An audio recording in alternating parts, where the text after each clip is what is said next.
Donc bonjour, aujourd'hui on va entamer le domaine de définition d'une fonction. Donc avant d'étudier n'importe quelle fonction, il faut commencer par définir son domaine de définition.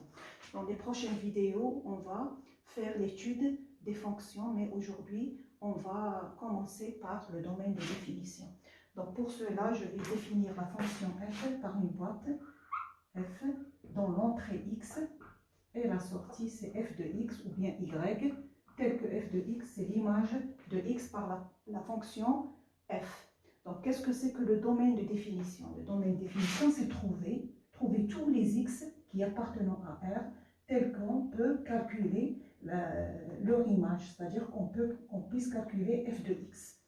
Donc, c'est-à-dire quel que soit x appartenant à R, f de x, l'image de x par la fonction f existe. Donc, c'est ça le domaine de définition. Donc, pour cela, je vais vous donner par exemple un exemple. Si j'ai par exemple la fonction f est égale à 1 sur x, j'ai à l'entrée x est égal à 0, je veux calculer l'image. Donc, si je remplace 0 dans la fonction, on aura 1 sur 0, quelque chose qui tend vers l'infini, qui n'a pas de sens. Donc, ça veut dire que l'image n'existe pas. Donc, il faut éliminer, exclure cet x qui est égal à 0 de l'ensemble de définition. Donc, il y a des conditions. Donc, on peut voir, par exemple, si vous avez par exemple un quotient qui est numérateur sur dénominateur, il faut que ce dénominateur soit différent de 0. Pourquoi? Parce que si vous avez quelque chose sur 0, donc ça n'a pas de sens. Comme je viens de l'expliquer, si vous avez 1 sur 0, donc ça n'a pas de sens. Deuxième, donc la condition, si vous avez par exemple la racine carrée, donc le radicand, c'est-à-dire ce qui est à l'intérieur de la racine, il doit être supérieur ou égal à 0, positif. S'il est négatif, donc ça n'a pas de sens. Troisième condition, donc il faut que le ln, la quantité qui accompagne ln, le logarithme nepérien, la fonction logarithme nepérien, donc cette quantité doit être supérieure strictement à 0. Pourquoi? Parce que la fonction logarithmique nepérien, elle est définie pour tout x appartenant à 0 plus l'infini. Le 0, il est exclu. Donc, si vous voulez calculer, par exemple, ln de 0, donc ça n'existe pas. ln de quelque chose qui est négatif, ça n'existe pas. C'est pour cela, le x, il appartient à 0 plus l'infini. Donc, en un mot, c'est-à-dire le domaine de définition, c'est quoi? C'est l'ensemble des x appartenant à R, tel que f de x existe. C'est-à-dire qu'on peut calculer f de x, l'image de x par la fonction f. Donc pour cela, pour bien comprendre ça, donc on va faire des exemples. Premier exemple, on a f de x, 3x carré plus 8 sur racine de x carré plus 2 moins 2. Donc, je vois que j'ai deux conditions. Pourquoi? Parce que j'ai la racine carrée et j'ai le dénominateur. Or, le polynôme, donc, qui est au numérateur, il est défini sur tout R. Donc, on n'a pas de problème. Donc, les deux conditions qu'on a, la première, on a x carré plus 2, il faut qu'il soit supérieur ou égal à 0. Deuxième condition, il faut que racine de x carré plus 2 moins 2 doit être différent de 0 parce qu'on a dit que le dénominateur, il doit être différent de 0. Donc, pour la première condition, on a x carré plus 2, elle est toujours positive, quel que soit x appartenant à R. Pourquoi? Parce qu'on a x carré, il est toujours positif. Si on lui ajoute quelque chose de positif, il reste toujours positif. C'est-à-dire x carré plus 2, il est toujours positif, quel que soit x appartenant à R. Donc, cette condition, elle est satisfaite. Donc, pour la deuxième condition, on a racine de x carré plus 2 moins 2 doit être différent de 0.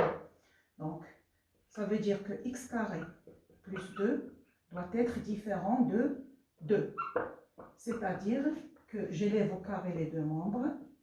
Donc, on aura x carré plus 2 doit être différent de 4, parce que 2 au carré, c'est 4. La racine carrée de x carré plus 2 au carré, c'est x plus 2. Donc, x carré, elle est différente de 4 moins 2, ça veut dire 2.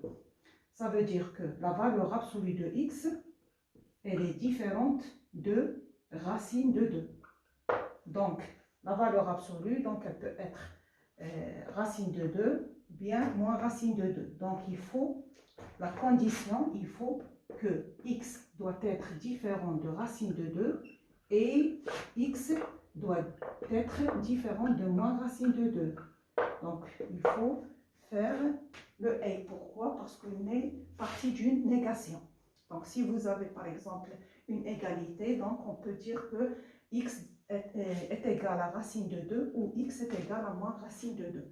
Donc, pour cela, le domaine de définition de ça, c'est quoi? C'est le TF, c'est tout R moins les deux valeurs, c'est-à-dire moins racine de 2 et plus racine de 2. Pourquoi? Parce que la première condition, elle est satisfaite. Donc, sous forme d'intervalle, donc le df est égal à moins l'infini jusqu'à moins racine de 2, non inclus, union, moins racine de 2 jusqu'à plus l'infini, racine de 2, non inclus, union, racine de 2 jusqu'à plus l'infini. Donc, c'est ça le domaine de définition. Donc, on le voit. Donc, si vous avez par exemple x, on a ici moins racine de 2, ici 0, ici plus racine de 2. Donc, il faut que le domaine de définition, on a dit que R, sauf les deux valeurs, moins 2 et plus 2. Donc, moins l'infini, ici plus l'infini. Donc, le domaine de moins l'infini jusqu'à moins racine de 2 non inclus, union moins racine de 2, racine de 2 non inclus, union racine de 2 plus l'infini. Donc, c'est tout pour cet exemple. Donc, les deux conditions, ils sont satisfaites. Donc, on passe au deuxième.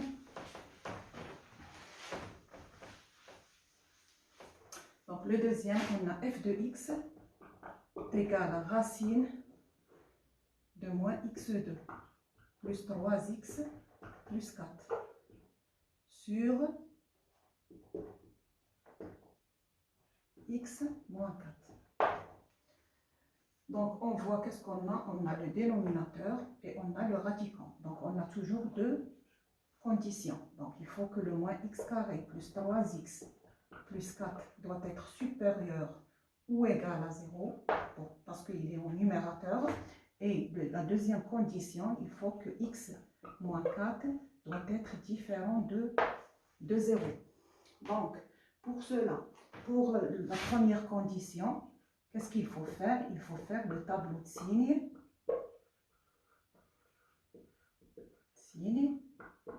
Avant donc, qu'est-ce qu'il faut faire? Calculer delta, c'est ça.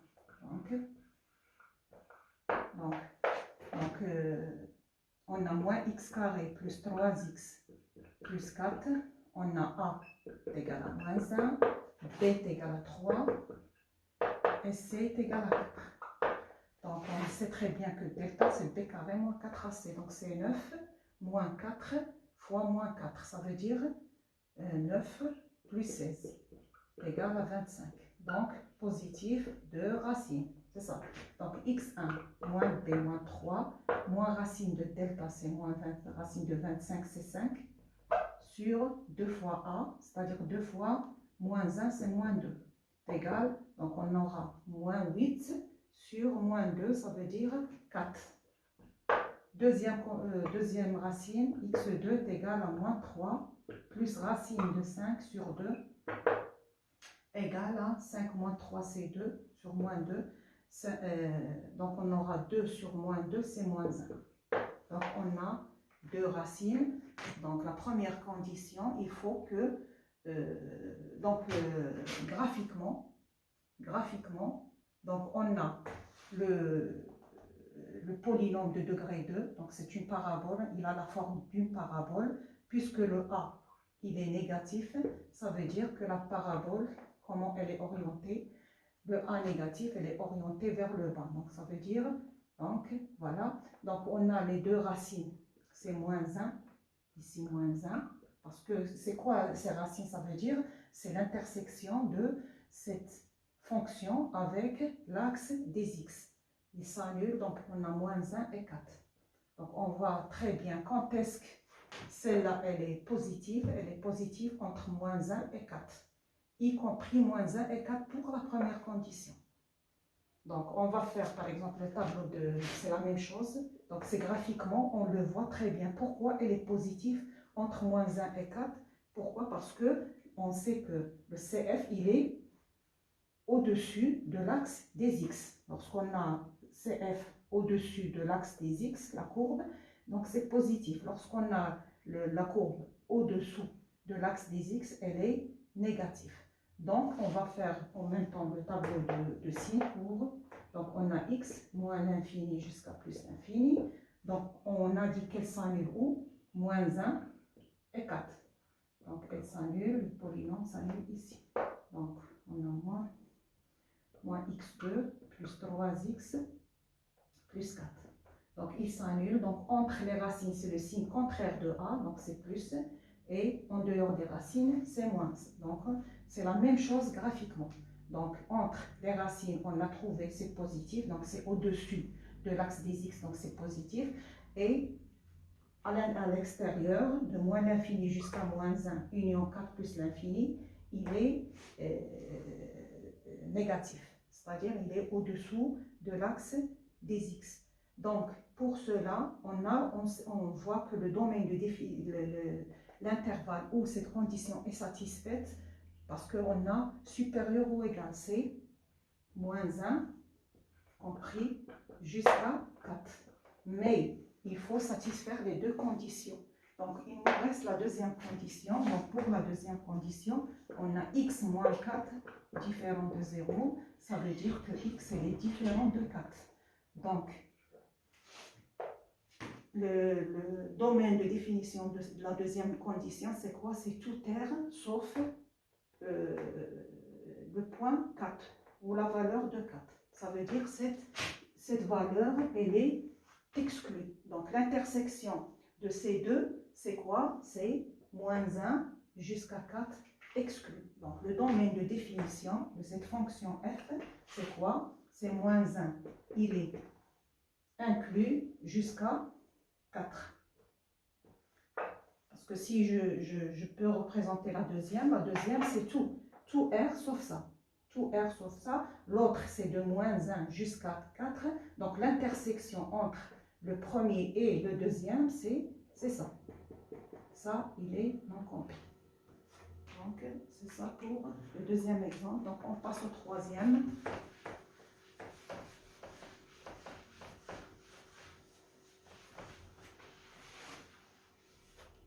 Troisième, on a f de x égale à racine de 2x plus 1, valeur absolue, moins 6. Donc, on a une seule condition, laquelle c'est que le radicand doit être supérieur ou égal à 0 puisqu'il est au numérateur. Donc, il faut que 2x, une seule condition, plus 1 moins 6, doit être supérieur ou égal à 0. Donc, une petite révision sur la racine carrée. Donc, si vous avez par exemple le x supérieur ou égal à 1. Si vous avez une valeur absolue, c'est-à-dire x en valeur absolue, il est supérieur à a, ça veut dire quoi? Le domaine, c'est quoi? Donc, ici, c'est x, axe des x. Donc, ici, c'est a, et ici, c'est moins a.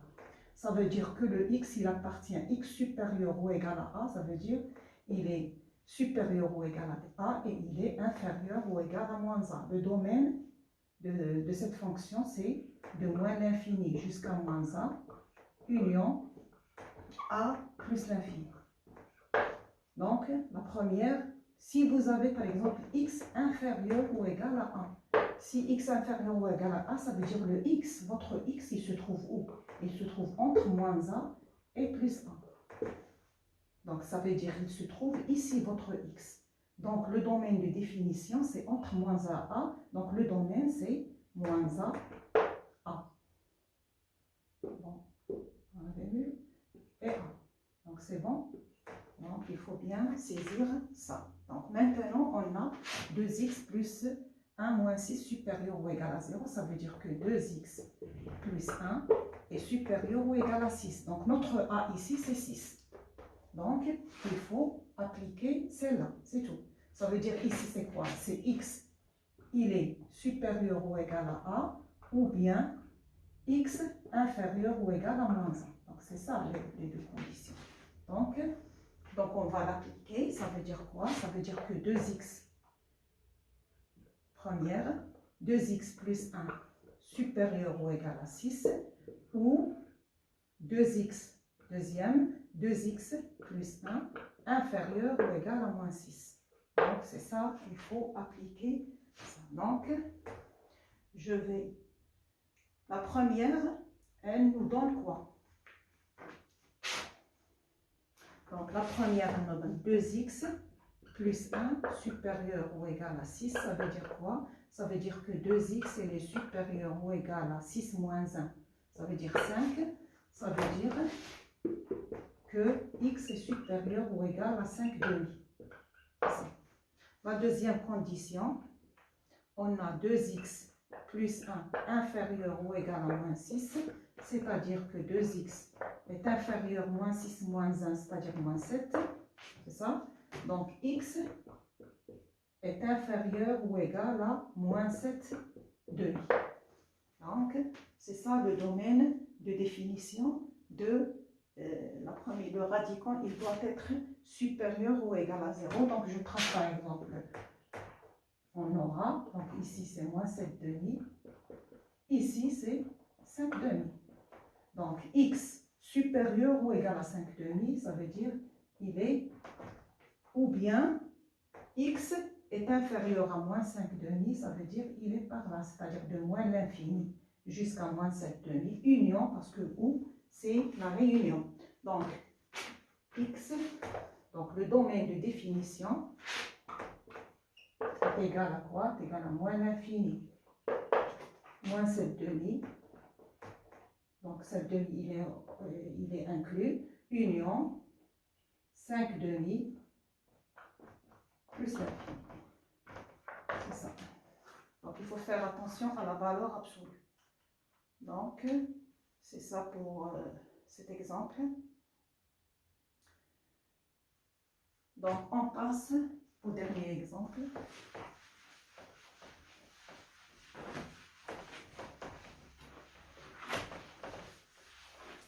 Par exemple, on a f de x est égal à quoi? Est égal à la racine carrée de ln de x moins 5 sur x carré moins 36. Donc, on a deux conditions. La première condition, il faut, donc il y a trois conditions ici. Pourquoi? Parce que le radicand, la première, il faut que le radicand ln de x moins 5 doit être supérieur ou égal à 0, parce que le radicand, ce qui est sous la racine, aussi il faut, puisque on est ln, il faut que la quantité, voilà, la quantité qui accompagne ln, il faut elle soit positive. Cette deuxième condition, il faut que ln de x moins 5 doit être supérieur strictement à 0. Parce qu'on a ln d'une quantité. Cette quantité, elle doit être supérieure strictement. Et la troisième, c'est le dénominateur. Il faut que x carré moins 36 soit différent de 0. Donc, on a trois conditions qu'il faut mettre en œuvre. Donc, pour cela, on commence par la première. On a ln de x moins 5 supérieur ou égal à 0. Or, on sait que ln de 1 est égal à 0. Donc, ça veut dire que je peux remplacer le 0 par ln de 1. ln de 1. Donc, ln de a est supérieur ou égal à ln de b. Ça veut dire que x moins 5 est supérieur ou égal à 1. Ça veut dire que x moins 5, elle est supérieure ou égale à 1. Ça veut dire que x, voilà, x est supérieur ou égal à 6. Donc, voilà la première condition. Donc, on va traiter la deuxième condition. Deuxième condition, il faut que x moins 5 doit être supérieur strictement à 0. Ça veut dire quoi? X, elle est supérieure strictement à 5. Voilà la deuxième condition. Donc, première, deuxième. La troisième, on a x carré moins 36 est différent de 0. Ça veut dire, donc, on a de la forme a carré moins b carré. Donc, b carré, 6 au carré, c'est 36. Donc, je peux l'écrire, c'est x carré, c'est x moins 6, facteur de x plus 6, différent de 0. Ça veut dire x différent de 6 et, parce qu'en négation, x différent de moins 6. Donc là, voilà la troisième condition. Donc il faut mettre en œuvre les trois conditions en même temps pour que toutes les conditions soient satisfaites. Donc, je vais par là. Donc, x, donc je vais tracer. Alors, on a le 6, le 5, le moins 6. Donc, on est ici moins 6, c'est 0, ici 5, ici 6.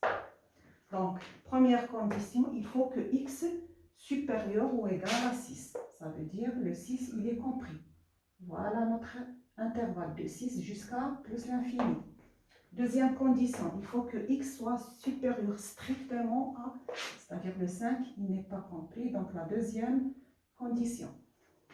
Et la troisième condition, il faut que x soit différent de 6 et x différent de moins 6. Donc il ne faut pas, donc déjà il n'est pas, donc il ne faut pas prendre ça et il ne faut pas prendre ça. Or, le moins 6, il n'est pas ici. Donc l'intersection de tous ces intervalles, qu'est-ce qu'il nous donne? Il nous donne cet intervalle. Donc, le DF, c'est quoi? C'est l'intersection de 6 jusqu'à plus l'infini, de 5 jusqu'à plus l'infini, et de x différent de moins 6 et différent de 6. Donc, c'est 6 non inclus jusqu'à plus l'infini. Donc, c'est ça le domaine de définition de cette fonction. La dernière. Donc j'espère que vous avez apprécié cette vidéo et à la prochaine on va voir tout ce qui concerne l'étude des fonctions. Donc au revoir.